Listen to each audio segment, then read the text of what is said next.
Okey, kita sambung kepada uh, isu wali ijbar ni, masalah wali ijbar ni, wali secara paksa ni. Dia kata, lakin syaratu lisihhati hadal ijbari thalathata syurut.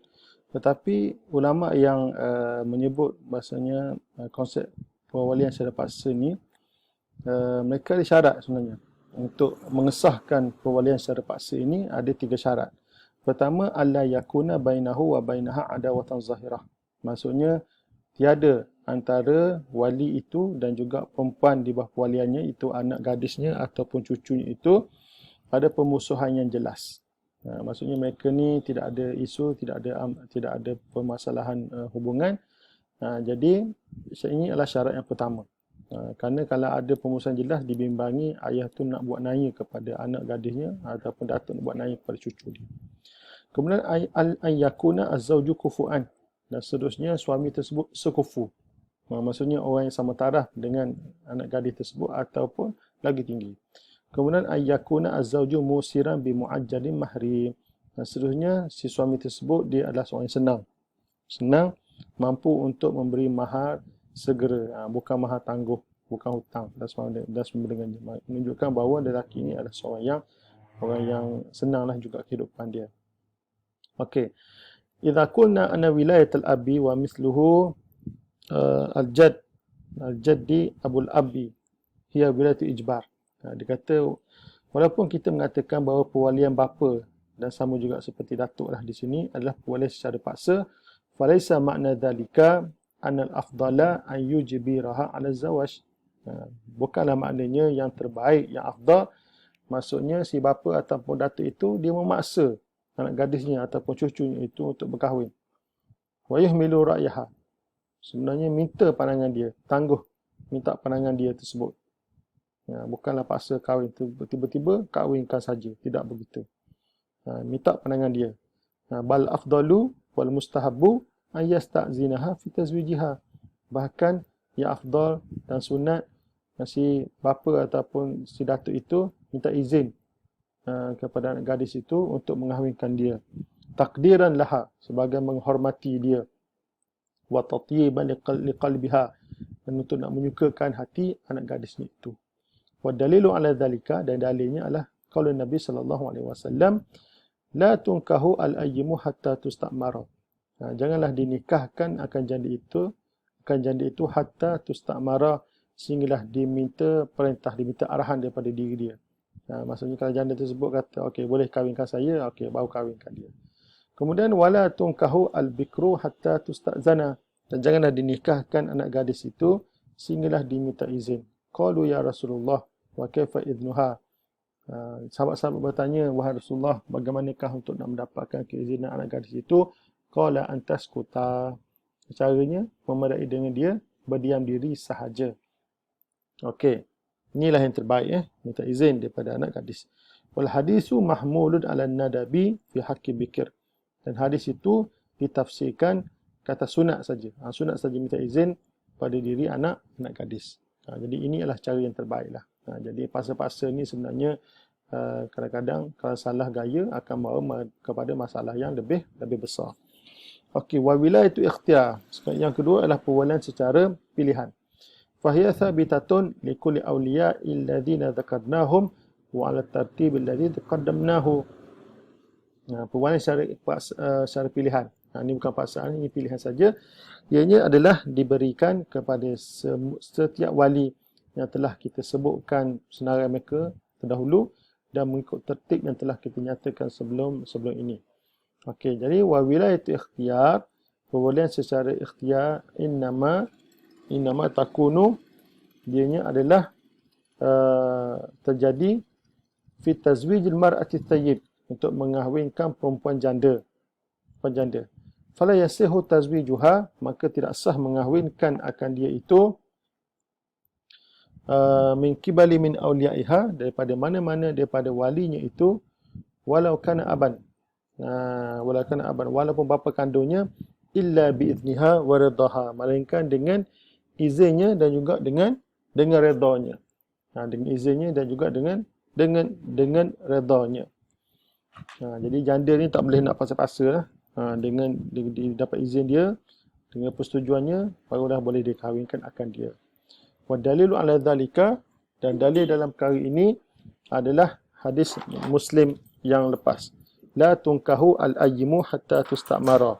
Tidak boleh dikahwinkan akan janda tersebut sehinggalah mendapat perintah daripada dirinya. Sehinggalah mendapat perintah daripada dirinya. Okey. Wasayyibu, yang dimasukkan dengan sayyib di sini, yang tidak boleh dipaksa akan kahwinnya, untuk mengahwinkan dia, hiyallati zalat bakaratuha. Itu perempuan yang sudah hilang darahnya, biwat'in halalin, dengan persetubuhan yang halal. Persetubuhan halal ni maksudnya dengan berkahwin lah. Kemudian dia bercerai. Ataupun persetubuhan yang haram, itu dia berzina. Dia berzina. Dengan dia berzina itu, ianya juga termasuk dalam kategori sayyib yang tidak boleh dipaksa oleh ayahnya untuk mengahwinkan dia.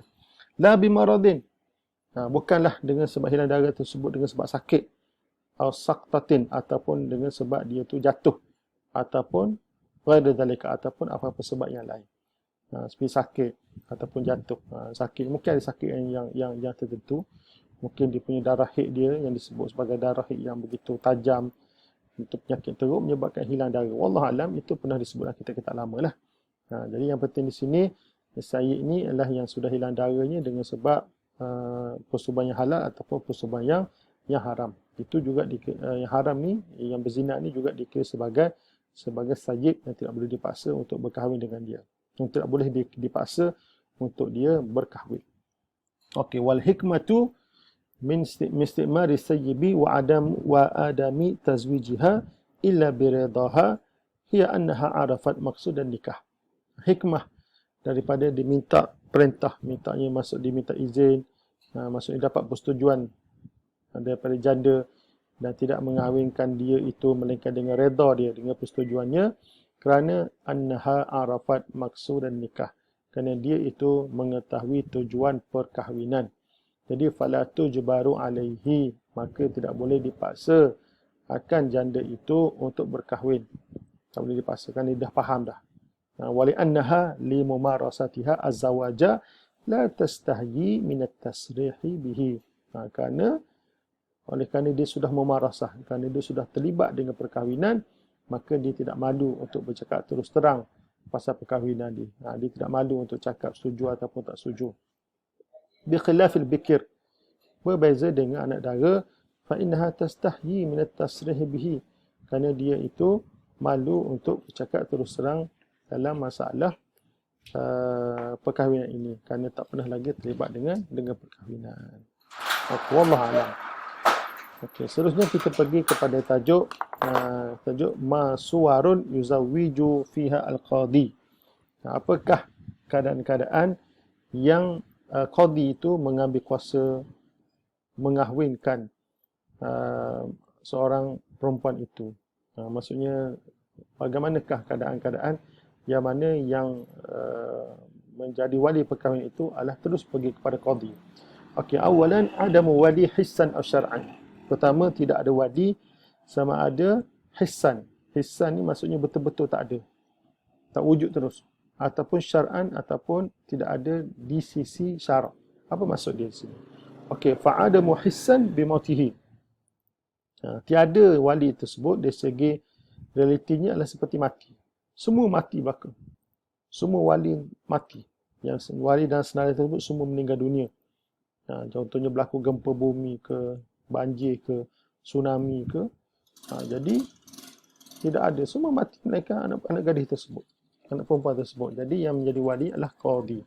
Kemudian wa'adamuhu syar'an, dan tiada wali tersebut dari sudut syarak, bi an yakuna fihi mani'un min mawani'i wilayah, seperti ada padanya halangan daripada halangan-halangan jadi wali, kasirarin, seperti masih kecil, au jununin, ataupun gila, au fiskin, ataupun fasik, ataupun safahin, ataupun orang yang bodoh yang tidak bijak menguruskan kewangan.